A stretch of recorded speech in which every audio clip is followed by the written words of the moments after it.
after miracle. The Quran is a unique literary form. It's not like Shakespeare based upon aesthetic perception. It's based on form. It's unique. Can't be matched by a human being. Number 2, scientific miracle. The Quran mentions the development of the human embryo. It mentions the word alaqa. Alaqa means 3 things in the classical dictionary. Number 1, something that hangs, a worm or blood clot. Let's take the first meaning, something that hangs, that you can't see with the naked eye, but the Prophet Muhammad sallallahu alaihi wasallam spoke about this in the Quran, therefore it's from the divine. Alaqa means something that hangs. According to John Allen and Beverly Kramer, in the book The Fundamentals of Human Embryology, on page number 27, says the embryo hangs from the connecting stalk in the extra embryonic cilium. This couldn't have been known. Galen got it wrong. Aristotle got it wrong. I know Greek, I've studied Galen and Aristotle. Third argument, numerical. The Quran was revealed over a 23-year period by its amazing coherence. For instance, Surah Baqarah was revealed over a 9-year period. It has 286 verses. If you fold it in the middle, you have the 143rd verse. Would you find the word middle? The Quran in Surah Imran says the likeness of Jesus and the likeness of Adam are the same in Allah's eyes. These 2 words, Jesus and Adam, are both mentioned 25 times each, and up to this verse, they're mentioned 7 times each. That's the third argument. The fourth argument is historical. The Quran mentions 2 descriptions of the leader of the Egyptians, Pharaoh, Pharaoh, and King Malik, for 2 different times. This was unknown at that time because the hieroglyphs was a dead language. Dead language, people. We would have found this in the 19th century. The Bible was wrong.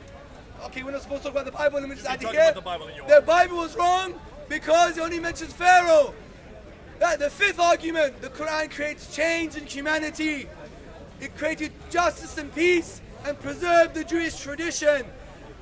The Jews, for example, Zain Zohar says, when the Muslims crossed the Straits of Gibraltar and the Iberian Peninsula, the Jews saw the Muslims as liberated from Christian persecution. The Quran talks about justice. Inna Allah yuhibbul muqsiteen. Indeed, God is with the just.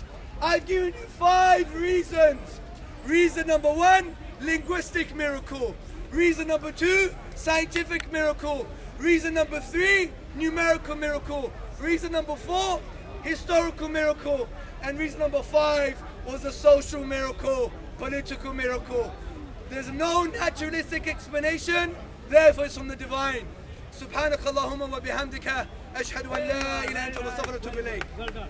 Thank you, Hamza. Okay, folks, you have heard. Those are the five claims he's made for the Quran. Let's go through each one of them. Literalistic miracle. Is the Quran literalistically pure? Is it the best piece of literature we have today? Yes. Read the Quran and see if you agree. See if it has any complete stories. The stories do not complete. In fact, there is only one complete story in the entire Quran, and that is the story of Joseph in Surah 12. Other than that, they don't begin, stories don't end, stories don't go one from the other. They are full of contradiction. Besides that, folks, see if it makes much sense to you. Even the Muslim scholars say that 1/5 of the Quran, 20%, even makes no sense to the scholars. How can this be a miracle? What's more, folks, we've now done historical study on the Quran. He says historically, that's one of his points, that it is pure. Folks, look and see where the Quran gets its material from. We can derive most of the stories from other sources. We can look and see and unpack it. Surah 5. Ayah 31 is a story of Cain and Abel. That comes from the Talmud of Jonathan ben Uzziah, written in the 2nd century AD. After the Bible had been finished, it was borrowed from that story. The very next verse, verse 32, the verse that talks about he who takes the blood of one is as if he takes the blood of all. They like to think that's a verse on peace. Folks, that comes from the Bar Sanhedrin, chapter 5, verse 4, written in the 5th century. It's borrowed straight out of the Bar Sanhedrin from the same text that has the story of also Cain and Abel and the raven. Surah 21, ayah 51 to 71, the story of Abraham, comes from the Talmud of Rabbah, another late 2nd century document.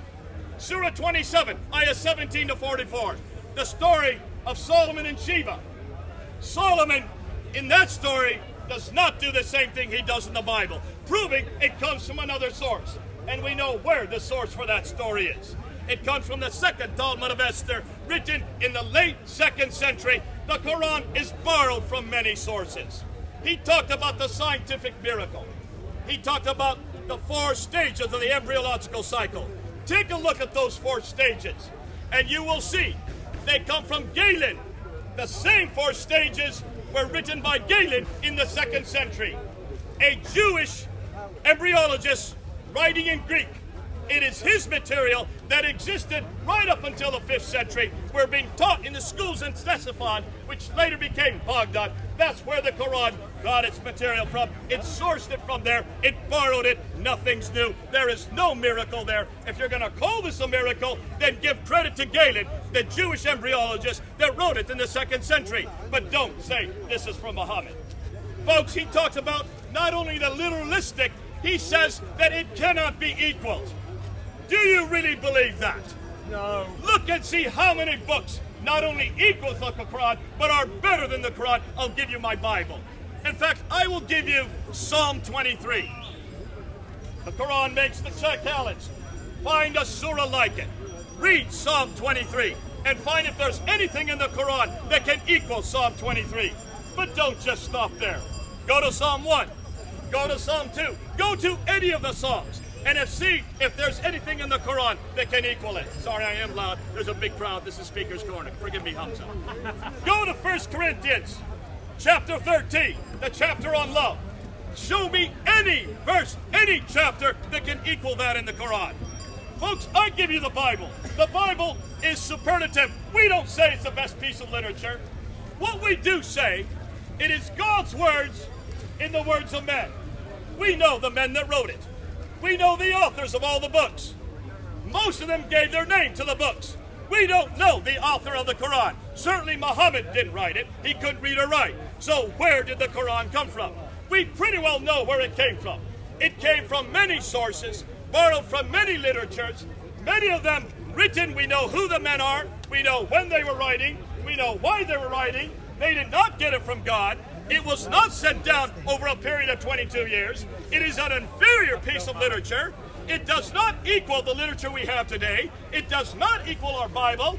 You want a better piece of literature. You want a literature that really tells us who God is. A God that comes down, walks and talks with us, and dies for us. Then come on back to the Bible. I give you the Bible. What a piece of book it is. But more than that, it truly is the Word of God.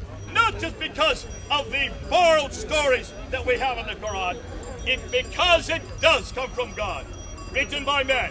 I give you the Bible. Okay, you heard Jay Smith with his internet scholarship. Let's go to Galen. I guarantee you, he hasn't read the original Greek by Galen Contisemini. I've read it in Greek. He doesn't even know Greek. And what does Galen say? The prophet could never copy from Galen.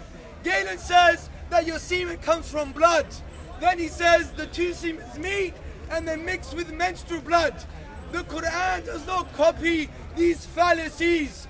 For him to claim the Quran copied this is open a can of worms, because it means that the author knew what was accurate and knew what was wrong. So the Galen argument is an outdated Christian internet cliche. Secondly, he's saying that the Quran borrowed stories. Since when has similarity been equal to plagiarization? That's never been the case. Similarity does not equal plagiarization. It's a false logical fallacy resonating in your speech. Secondly, you have no argument for the Bible.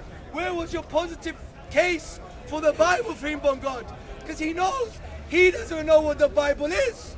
If you read the works of Bart Ehrman, Dr. Bruce Metzger, even if you go and see the Greek manuscripts yourself like I have, there's over 7,000 New Testaments in the Greek language after 200 years of the so-called resurrection, and not one text agrees with another. So I ask him the question, excuse me, so I ask him the question, which Bible are you talking about, my friend? Secondly, Secondly, he talked about the Quran is a plagiarization. If you listen carefully, he ignored the historical miracle about Pharaoh and Malik the king because it goes against the Bible. And this proves the Quran never copied the Bible because it goes against the very narrative of the Pharaoh, because it differentiates between two periods, the Old Middle Kingdom and the New Kingdom. Have you noticed he missed that out? Finally, very false contention on the linguistic miracle of the Quran. He doesn't even know Arabic. But let me tell you people who know Arabic. A.J. Arbery, in his translation of the Quran, he says the Quran is a unique fusion of prose and poetry. We have Dr. Martin Zamet from the Netherlands. He said, notwithstanding pre-Islamic poems, the Quran is the most eminent written manifestation of the Arabic language. He can't even speak Arabic. We have Professor Neil Robinson in his book, Discovering the Quran, a contemporary approach to veiled text.